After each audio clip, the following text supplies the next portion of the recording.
అందరికీ నమస్తే. This is Sai Kumar. Welcome back to Shri Sai tutorial. ఈరోజు మనము సైకాలజీకి సంబంధించి చాలా ముఖ్యమైనటువంటి ప్రతిసారి బిట్టు వస్తున్నటువంటి ఏరియా కనుక చూసుకుంటే పెరుగుదల, వికాసము, పరిపక్వత అనేటువంటి అంశం అండి. ఖచ్చితంగా ఇదంతా కూడా కవర్ అయ్యే విధంగా 17 ప్రశ్నలతో ప్రతి ప్రశ్న మీకు వివరణతో ఈ టెస్ట్ అనేటువంటిది మీకు అందించడం అయితే జరుగుతున్నది. వీడియోని చూస్తున్నటువంటి ప్రతి ఒక్కరు కూడా తప్పకుండా లైక్ చేసేటువంటి ప్రయత్నం అనేటువంటిది చేయండి. ఇలాంటి క్వాలిటీ కంటెంట్ అనేటువంటిది రెగ్యులర్గా పొందాలి అనుకుంటే ఈ వీడియో క్రింద ఉన్నటువంటి సబ్స్క్రైబ్ బటన్ని క్లిక్ చేసుకొని పక్కన ఉన్నటువంటి ఆల్ నోటిఫికేషన్ బెల్ ఐకాన్ని క్లిక్ చేస్తే నేను చేసేటువంటి ప్రతి వీడియో కూడా మీకు నోటిఫికేషన్ రూపంలోకి అయితే వచ్చేస్తుంది. టెట్ డిఎస్ ఇతర పోటీ పరీక్షలకు సంబంధించి క్విక్ రివిజన్కి ఉపయోగపడేటువంటి చాలా ఫ్రీ మెటీరియల్ అనేటువంటిది రెగ్యులర్గా మన గ్రూప్స్లో మీకు షేర్ చేయడం అయితే జరుగుతున్నది. ఇంకా ఎవరైనా మన గ్రూప్స్లో జాయిన్ అవ్వని వాళ్ళు ఉంటే ఈ వీడియో యొక్క టైటిల్ మీద క్లిక్ చేస్తే మన గ్రూప్స్ యొక్క లింక్స్ అనేటువంటి మీకు వస్తాయి. అక్కడ బ్లూ కలర్ లింక్ పైన క్లిక్ చేసి డైరెక్ట్గా మీరు జాయిన్ అవ్వచ్చు. ఏ గ్రూప్లో మన వాట్సాప్ టెలిగ్రామ్ గ్రూప్లో లేనటువంటి వాళ్ళు ఇందులో జాయిన్ అయ్యే ప్రయత్నం అయితే చేయండి. అన్నింటిలో ఒకే రకమైనటువంటి సమాచారం వస్తుంది. మన శ్రీ సాయి ట్యూటోరియల్ అనేటువంటి యాప్ను కూడా డౌన్లోడ్ చేసుకోండి. చాలా ఫ్రీ మెటీరియల్ అనేటువంటిది క్వాలిటీగా ఫ్రీ మెటీరియల్ సెక్షన్లో మీకు అందుబాటులో ఉన్నది. ప్రీవియస్ క్వశ్చన్ పేపర్స్ అనేటువంటివి కూడా మీకు అక్కడ అందుబాటులో ఉన్నాయి. క్విక్ రివిజన్కి ఉపయోగపడేటువంటి చాలా ఫ్రీ కంటెంట్ అనేటువంటిది మన శ్రీ సాయి ట్యూటోరియల్ అనేటువంటి యాప్లో ఉంది. డైరెక్ట్గా ప్లే స్టోర్లోకి వెళ్ళేసి శ్రీ సాయి ట్యూటోరియల్ అనేటువంటి డౌన్లోడ్ చేసుకున్నారనుకోండి, అక్కడ నుంచి ఫ్రీగా మీరు పొందడానికి అవకాశం అనేటువంటిది అయితే ఉన్నది. ఇక లేట్ చేయకుండా మన యొక్క మొదటి ప్రశ్నలోకి అయితే వెళ్ళిపోదాం. క్రింది వాటిలో సరికానిది ఏది? ఇక్కడ ఆప్షన్ 1 వ్యక్తిత్వ వికాసాన్ని పెరుగుదల నిర్ణయిస్తుంది. ఆప్షన్ 2 వ్యక్తి వికాసానికి పునాది వేస్తుంది. ఆప్షన్ 3 పెరుగుదల వికాసం కంటే విస్తృతమైనది. ఆప్షన్ 4 పెరుగుదల పరిపక్వత తర్వాత ఆగిపోవును. ఇక్కడ క్వశ్చన్ని బట్టి మీకు 5 నుంచి 10 సెకండ్ల సమయం అనేది ఉంటుంది. ఆ లోపు మీ యొక్క సరి అయినటువంటి సమాధానాన్ని ఫాస్ట్గా కామెంట్ చేస్తూ ఉండండి. ఇక్కడ దీని యొక్క సరి అయినటువంటి సమాధానాన్ని కనుక చూసుకుంటే ఆప్షన్ 3 అండి. మనకు సరికానిది అడిగాడు. ఇక్కడ సరికానిది ఏంటి అంటే ఇచ్చినటువంటి అంశాల్లో పెరుగుదల వికాసం కంటే విస్తృతమైనది కాదండి. మనకు వికాసంలో ఒక భాగమే పెరుగుదల. ఇక్కడ చూసుకుంటే ఈ స్టేట్మెంట్ ఏ రకంగా కరెక్ట్ అవుతుంది అంటే పెరుగుదల కంటే వికాసం అనేది విస్తృతమైనది. పెరుగుదల అనేది పరిమితమైనది మాత్రమే. ఒక స్టేజ్ తర్వాత పెరుగుదల అనేది ఆగిపోతుంది, కానీ వికాసం అనేది మనకు జీవితాంతం కొనసాగుతూ ఉండేటువంటి ప్రక్రియగా మనం చెప్పుకోవచ్చు. ఇక్కడ వ్యక్తిత్వ వికాసాన్ని పెరుగుదల నిర్ణయిస్తుంది అని స్టేట్మెంట్ ఇవ్వడం జరిగింది. ఎస్, ఇది రైట్. ఎందుకంటే మనకి ఇక్కడ చూసుకుంటే డిఎస్సి టెట్కు సంబంధించినటువంటి చాలా రకాల సబ్జెక్టులను మనం చదువుతున్నాం. అంటే అదొక వికాసానికి సంబంధించినటువంటి అంశమే కదా. మరి చదువుతున్నాము అంటే మన మెదడులో పెరుగుదల అనేది ఉండడం వల్లనే కదా మనకు ఆ రకమైనటువంటి వికాసం అనేది వచ్చింది. కాబట్టి వికాసాన్ని పెరుగుదల అనేది నిర్ణయిస్తుంది. కాబట్టి మనకు వికాసానికి పునాదిగా మనం పెరుగుదలను చెప్పుకోవచ్చు. అదేవిధంగా పెరుగుదల అనేది పరిపక్వత, ఒక స్టేజ్ వచ్చేసిన తర్వాత ఏమవుతుంది అంటే సర్టెన్ స్టేజ్ వచ్చిన తర్వాత ఆగిపోతుంది. అదే పరిపక్వతగా మనం చెప్పుకోవచ్చు. పరిపక్వత తర్వాత పెరుగుదల అనేది ఆగిపోతుంది, గమనించాలి. తర్వాత రెండవ క్వశ్చన్ కనుక చూసుకుంటే క్రింది వాటిలో సరైనది ఏది? ఇక్కడ ఆప్షన్ 1 పెరుగుదల అనగా పరిమాణాత్మక మార్పు అన్నది హార్లాక్. ఆప్షన్ 2 వికాసం పరిమాణాత్మక మరియు గుణాత్మక మార్పు అన్నది గెసెల్. ఇక్కడ ఆప్షన్ 1 1,2, ఆప్షన్ 2 1 మాత్రమే, ఆప్షన్ 3 2 మాత్రమే, ఆప్షన్ 4 ఏది కాదు. ఫాస్ట్గా మీ యొక్క సరైనటువంటి సమాధానాన్ని కామెంట్ చేస్తూ ఉండండి. ఇంకా ఎవరైనా వీడియోని లైక్ చేయకపోతే తప్పకుండా లైక్ చేయండి. ఎవరైనా కొత్తగా మన ఛానల్ని చూస్తూ ఉన్నట్లయితే కనుక తప్పకుండా రెడ్ కలర్లో ఉన్నటువంటి సబ్స్క్రైబ్ బటన్ క్లిక్ చేసుకొని సబ్స్క్రైబ్ చేసుకోండి. పక్కన ఉన్నటువంటి ఆల్ నోటిఫికేషన్ బెల్ ఐకాన్ని క్లిక్ చేయడం మర్చిపోకండి. ఆప్షన్ 2 1 మాత్రమే అండి. ఎందుకు అంటే మనకి ఇక్కడ వికాసం పరిమాణాత్మక మరియు గుణాత్మక మార్పు అని తెలిపింది గెసెల్ కాదండి, హర్లాకే. అదేవిధంగా పెరుగుదల అనగా పరిమాణాత్మక మార్పు అన్నది కూడా హార్లాకే. మనకి ఇక్కడ చూసుకుంటే పరిమాణాత్మక మార్పు అంటే అర్థం ఏంటి అంటే మన యొక్క శారీరక మార్పు, అదేవిధంగా మన యొక్క ఆకారంలో మార్పు, దాని తర్వాత మన యొక్క లావ్ అవ్వడం, ఈ రకమైనటువంటి అంశాలన్నీ కూడా పరిమాణాత్మకమైనటువంటి అంశాలు. గుణాత్మకమైనటువంటి అంశాలు అంటే ఏంటి అంటే మన యొక్క తెలివి, ప్రజ్ఞ, తర్వాత మన యొక్క సామర్థ్యం, సృజనాత్మకత, మూర్తిమత్వం, తర్వాత సమర్థత, క్లిష్టమైనటువంటి అంశాలను ఎదుర్కోవడం, ఇలాంటి అన్ని అంశాలని మనం ఏమంటాము అంటే గుణాత్మక మార్పు అంటాము. ఈ గుణాత్మకమైనటువంటి మార్పునే వికాసము అంటాము. ఈ పరిమాణాత్మకమైనటువంటి మార్పును మనం పెరుగుదల అని అంటాము, గమనించాలి.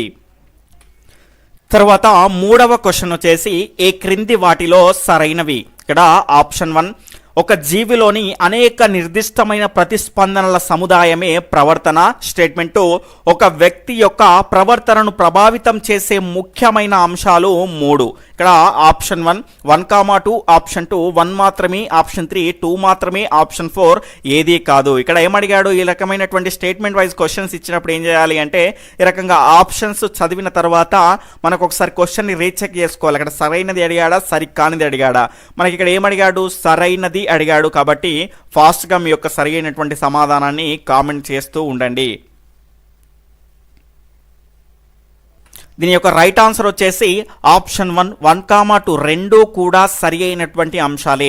ఒక జీవిలోని అనేక నిర్దిష్టమైనటువంటి ప్రతిస్పందనల సముదాయమే ప్రవర్తన అన్నాడు. మనలో ఉన్నటువంటి అన్ని అంశాల సమ్మేళనాన్ని మన ప్రవర్తన అంటాము. మన నుంచి వచ్చేటువంటి అవుట్పుట్ ద్వారానే కదా మన యొక్క ప్రవర్తన మంచిదా చెడ్డదా ఆ రకమైనటువంటి నిర్ణయానికి వస్తారు ఎదుటి వాళ్ళు. తర్వాత ఒక వ్యక్తి యొక్క ప్రవర్తనను ప్రభావితం చేసే ముఖ్యమైనటువంటి అంశాలు 3 అవేనండి. మనకు పెరుగుదల, గ్రోత్, వికాసము, డెవలప్మెంట్, దాని తర్వాత పరిపక్వత లేదా పరిణితి అంటారు దీన్నే. తర్వాత ఇంగ్లీష్లో కనుక చూసుకుంటే మెచ్యూరిటీ అంట. ఈ 3 అంశాలే ప్రవర్తనను ప్రభావితం చేస్తాయి, గమనించాలి. తర్వాత 4వ క్వశ్చన్ కనుక చూసుకుంటే పెరుగుదల, వికాసం ఉపాధ్యాయుడికి ఏ విధంగా ఉపయోగపడుతుంది. ఆప్షన్ 1, బోధించేటప్పుడు విద్యార్థుల భావోద్వేగాలపై నియంత్రణనిస్తుంది. ఆప్షన్ 2, భిన్న విద్యార్థులకు బోధించే విధానాన్ని స్పష్టపరుస్తుంది. ఆప్షన్ 3, విద్యార్థులు వారి జీవితాలను ఎలా మెరుగుపరుచుకోవచ్చు అని తెలియజేస్తుంది. ఆప్షన్ 4 వచ్చేసి పైవన్నీ. ఫాస్ట్గా మీ యొక్క సరి అయినటువంటి సమాధానాన్ని కామెంట్ చేస్తూ ఉండండి.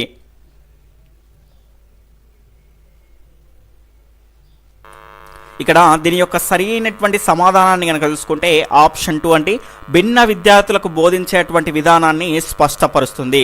ఇక్కడ ఈ పెరుగుదల వికాసం ద్వారానే మనకి ఇక్కడ చూసుకుంటే తరగతుల వారిగా విభజించడం జరిగింది.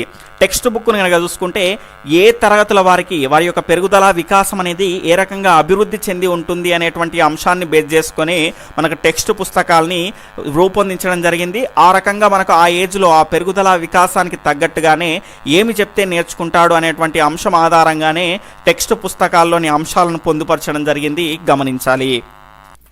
తర్వాత 5వ క్వశ్చన్ వచ్చేసి క్రింది వాటిలో పెరుగుదలకు సంబంధించి సరికానిది ఏది. ఆప్షన్ 1, ఇది పరిమాణాత్మకమైనటువంటి ప్రక్రియ. ఆప్షన్ 2, దీన్ని బహిర్గతంగా గుర్తించవచ్చు. ఆప్షన్ 3, ఇది శారీరక సంబంధమైనది.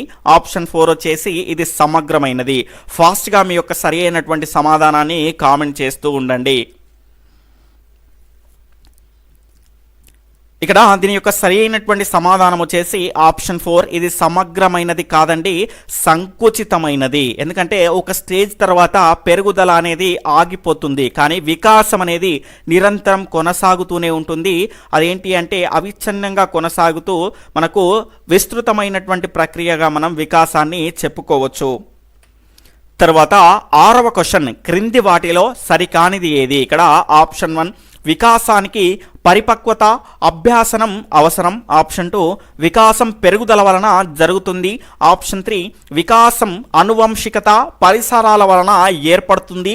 ఆప్షన్ 4, వికాసం సమగ్రమైనది మరియు సమన్వయాన్ని కలిగి ఉంటుంది.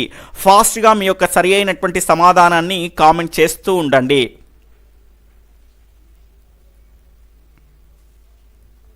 ఇక్కడ దీని యొక్క సరి అయినటువంటి సమాధానాన్ని కనుక చూసుకుంటే ఆప్షన్ 2 అండి, సరి కానిది అడిగాము. ఇక్కడ చూసుకుంటే అకార్డింగ్ టు దిస్ క్వశ్చన్ ఇక్కడ చూసుకుంటే అన్ని అంశాలు కూడా మనకు సరి అయినవే ఉన్నాయి.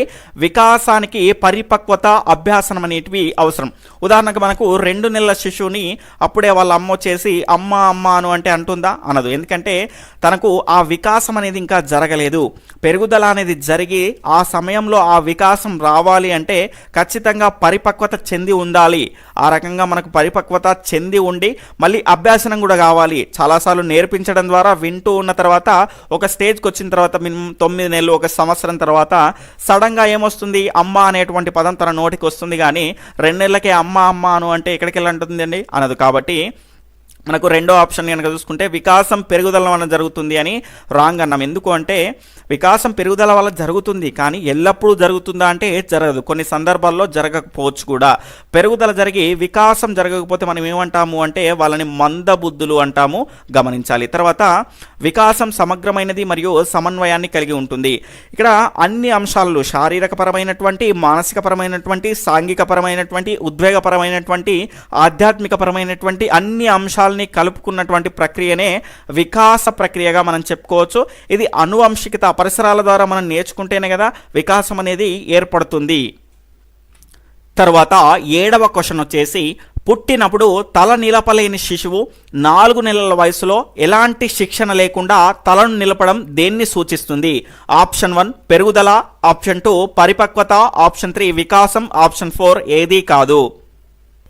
దీని యొక్క సరి అయినటువంటి సమాధానాన్ని కనుక చూసుకుంటే ఆప్షన్ 2 పరిపక్వత అండి.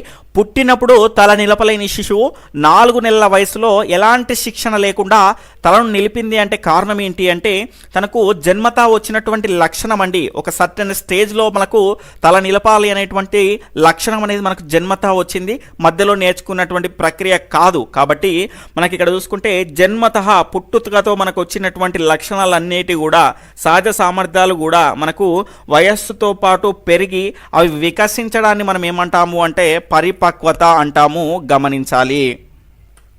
తర్వాత 8వ క్వశ్చన్ వచ్చేసి క్రింది వాటిలో సరికానిది ఏది? ఇక్కడ స్టేట్మెంట్ 1 6 నెలల శిశువుకు దంతాలు రావడం పెరుగుదల, ఆప్షన్ 2 3 నెలల శిశువు బోర్ల పడడం పెరుగుదల, ఆప్షన్ 3 కొన్ని నెలల శిశువు తన ఎదుట గల వస్తువుపై దృష్టి నిలపడం వికాసం, ఆప్షన్ 4 వచ్చేసి శక్తి సామర్థ్యాల వివర్తనం పరిపక్వత.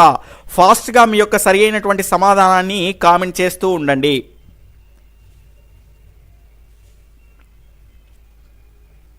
ఇక్కడ దీని యొక్క రైట్ ఆన్సర్ని కనుక చూసుకుంటే ఆప్షన్ 2 అండి. 3 నెలల శిశువు బోర్ల పడడం అనేది పెరుగుదల కాదు, శారీరకపరమైనటువంటి అంశం కాదు కదా. బోర్ల పడడం అనేది వికాసానికి సంబంధించినటువంటి అంశం. అంటే 3 నెలల ద్వారా ఏమైంది అంటే అతనికి ఒక పెరుగుదల అనేది ఏర్పడింది, ఒక బలం అనేది రావడం ద్వారా ఏమైంది అంటే మనకు బోర్లా పడేటువంటి వికాసం అనేది దాని నుంచి ఉద్భవించింది. కాబట్టి ఇది వికాసానికి సంబంధించినటువంటి ప్రక్రియగా మనం చెప్పుకోవచ్చు. తర్వాత 9వ క్వశ్చన్ వచ్చేసి పురోగమనం, క్రమబద్ధమైన, పొందికైన పదాలు ఈ క్రింది వానిలో దేన్ని సమర్థిస్తాయి? ఆప్షన్ 1 పెరుగుదల, ఆప్షన్ 2 పరిపక్వత, ఆప్షన్ 3 వికాసం, ఆప్షన్ 4 ఏదీ కాదు. ఫాస్ట్గా మీ యొక్క సరి అయినటువంటి సమాధానాన్ని కామెంట్ చేస్తూ ఉండండి. ఇక్కడ దీని యొక్క రైట్ ఆన్సర్ని కనుక చూసుకుంటే ఆప్షన్ 3 వికాసం అండి. ఇక్కడ పురోగమనం అంటే ఏంటి అంటే ముందుకు మాత్రమే వెళ్తుంది, అంటే రిటర్న్గా రాదు, మళ్ళీ స్ట్రైట్గా మనకు ముందుకు వెళ్తూనే ఉంటుంది. ఆ రకమైనటువంటి ప్రక్రియను మనం వికాసము, పురోగమన ప్రక్రియ అంటాము. క్రమబద్ధంగా ఉంటుంది, మనకు ఒకదాని తర్వాత ఒకటి క్రమబద్ధంగా వికాసం అనేది నడుచుకుంటూ వెళ్తూ ఉంటుంది. కాబట్టి నడుచుకుంటూ అంటే కాళ్ళతో కాదండి, మామూలుగా ఒక రకంగా మనకు ఒక సీరియల్ ఆర్డర్లో వెళ్తూ ఉంటుంది. దాని తర్వాత ఈ రకమైనటువంటి పొందికైనా అంటే గనక మనకు ఒకదాని తర్వాత ఒకటి ఏంటి అంటే జరిగేటువంటి వికాసం, అదేవిధంగా జరిగినటువంటి వికాసం, తర్వాత జరగబోయేటువంటి వికాసం, ఈ రకమైనటువంటి అన్ని మార్పుల మధ్య ఖచ్చితమైనటువంటి సంబంధాన్ని కలిగి ఉంటుంది. అందుకే మనకు క్రమబద్ధమైనటువంటి పొందికైన ఈ రకమైనటువంటి పదాలన్నీ కూడా వికాసానికి సంబంధించినవి. తర్వాత 10వ క్వశ్చన్ వచ్చేసి సాధారణంగా పెరుగుదల వలన కలిగే మార్పులు ఏవి? ఆప్షన్ 1 అభ్యసనం, ఆప్షన్ 2 అలవాటు, ఆప్షన్ 3 ప్రతిస్పందన, ఆప్షన్ 4 వచ్చేసి పరిపక్వత.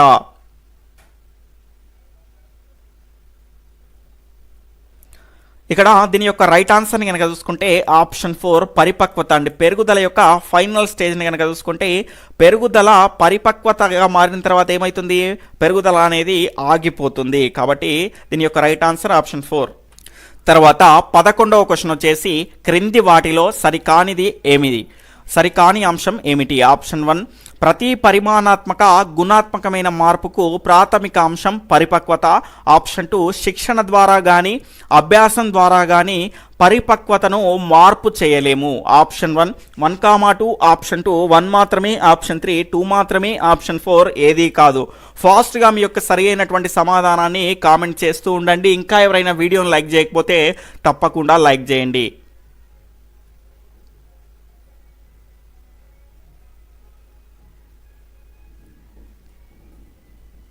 ఇక్కడ దీని యొక్క రైట్ ఆన్సర్ని కనుక చూసుకుంటే ఆప్షన్ 4 ఏది కాదు అండి. ఇవి రెండు కూడా సరి అయినటువంటి అంశాలే. ప్రతి పరిమాణాత్మక గుణాత్మకమైనటువంటి మార్పుకు ప్రాథమిక అంశం పరిపక్వత అన్నాడు. ఇక్కడ మనం జాగ్రత్తగా గమనిస్తే ఒక ఉదాహరణ ద్వారా మనం క్లియర్గా తెలుసుకుందాం. తప్పటడుగులు వేయగల పరిపక్వత చెందినటువంటి శిశువుకు తప్పటడుగులు వేయగలిగినటువంటి పరిపక్వత చెందినటువంటి శిశువుకు 3 చక్రాల బండినిచ్చి నడక నేర్పడం ద్వారా నడక అనేటువంటి వికాసాన్ని పొందడం ద్వారా మనకేమవుతుంది అంటే ఈ రెండింటికి మనకు పరిపక్వత అనేది మనకు చాలా ముఖ్యమైనదిగా ప్రాథమికమైనటువంటి అంశంగా మనం చెప్పుకోవచ్చు. ఇక్కడ నడక నేర్స్తున్నాడు అంటే ఆ కాళ్ళు అనేటివి మనకు పెరుగుదల ద్వారా అందులో జరిగినటువంటి పెరుగుదల ద్వారా అక్కడ పరిపక్వత చెందడం ద్వారా ఏమవుతుంది నడక అనేటువంటి వికాసం అనేది వచ్చింది. కాబట్టి ఆ రెండింటికి మూలం ఏంటి పరిపక్వతనే కదా. తర్వాత పరిపక్వత అంటే ఏంటి అంటే మనకు జన్మత వచ్చినటువంటి లక్షణాలు వాటంతట అవే కాలానుగుణంగా అభివృద్ధి చెందితే దాన్ని ఏమంటాము అంటే పరిపక్వత అంటాము. కానీ వాటిని శిక్షణ ద్వారా కానీ అభ్యాసం ద్వారా కానీ పరిపక్వతను ఎలాంటి మార్పు చెందించలేము. ఇది చాలా ఇంపార్టెంట్ కాన్సెప్ట్ అండి. మనకు శిక్షణ ద్వారా కానీ అభ్యాసం ద్వారా కానీ పరిపక్వతను అస్సలు మార్పు చెందించలేం. మనకు జన్మత వచ్చినటువంటి లక్షణాలు వాటంతట అవే పెరుగుతాయి. దాన్ని మనం పరిపక్వత అంటాము. తర్వాత 12వ క్వశ్చన్ వచ్చేసి వికాసానికి సంబంధించిన సరైన సూత్రం ఏది? ఆప్షన్ 1 అభ్యసనము ఈజ్ ఈక్వల్ టు వికాసం ఇంటూ పరిపక్వత. ఆప్షన్ 2 పరిపక్వత ఈజ్ ఈక్వల్ టు అభ్యసనం ఇంటూ వికాసం. ఆప్షన్ 3 అభ్యసనం ఈజ్ ఈక్వల్ టు పరిపక్వత బై వికాసం. ఆప్షన్ 4 వచ్చేసి పరిపక్వత ఈజ్ ఈక్వల్ టు వికాసం బై అభ్యసనం. ఫాస్ట్గా మీ యొక్క సరి అయినటువంటి సమాధానాన్ని కామెంట్ చేస్తూ ఉండండి.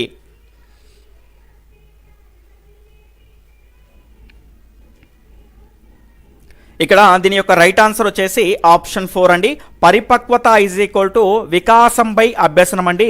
మనకు జాగ్రత్తగా గమనిస్తే వికాసము development is equal to F into M into మనకు ఎల్గా మనం చెప్పుకోవచ్చు. ఎం ఇంటూ ఎల్గా మనం చెప్పుకోవచ్చు. ఇక్కడ ఎఫ్ అనేది ఫంక్షన్ అండి.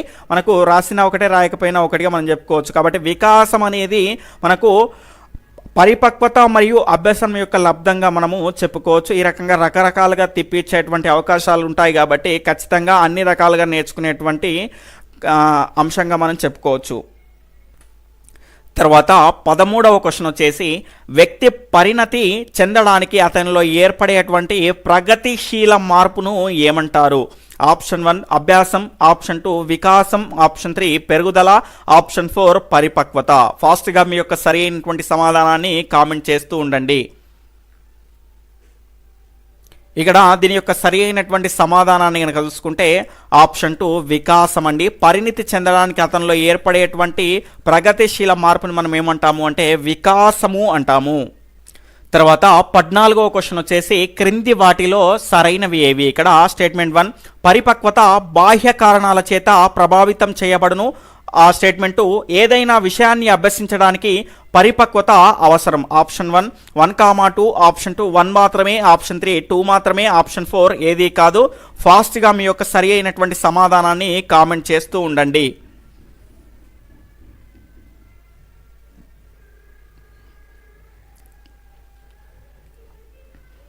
ఇక్కడ దీని యొక్క సరి అయినటువంటి సమాధానాన్ని కనుక చూసుకుంటే ఆప్షన్ 3 2 మాత్రమే సరైనది, మొదటిది సరైనది కాదు. ఎందుకంటే పరిపక్వత బాహ్య కారణాల చేత ప్రభావితం చేయబడును అన్నాను, చేయబడదండి.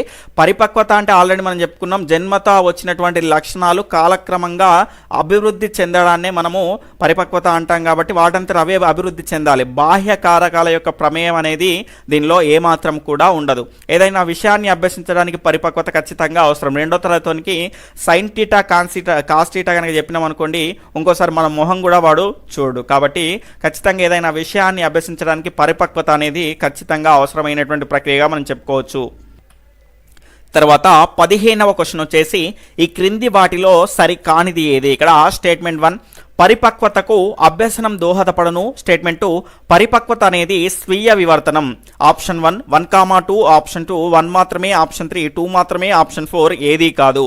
ఫాస్ట్గా మీ యొక్క సరి అయినటువంటి సమాధానాన్ని కామెంట్ చేస్తూ ఉండండి. ఇంకా ఎవరైనా వీడియోని లైక్ చేయకపోతే తప్పకుండా లైక్ చేయండి.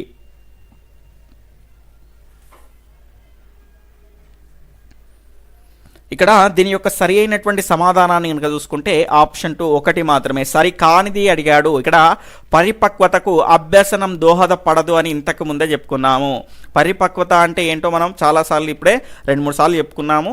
మనకు జన్మతా వచ్చినటువంటి లక్షణాలు వాటంతట అవేవే స్వీయ వివర్తనం అంటే సెల్ఫ్ అన్ఫోల్డింగ్ అవ్వాలి, అంటే వికసించాలి, వాటంతట అవే అభివృద్ధి చెంది వికసించాలి. కానీ వాటిని మనం అభ్యసనం చెందించడం ద్వారా కానీ బయటి యొక్క కారకాల ద్వారా పరిసరాల ద్వారా ఆ పరిపక్వతను మనం మార్పు చెందించలేము, గమనించాలి.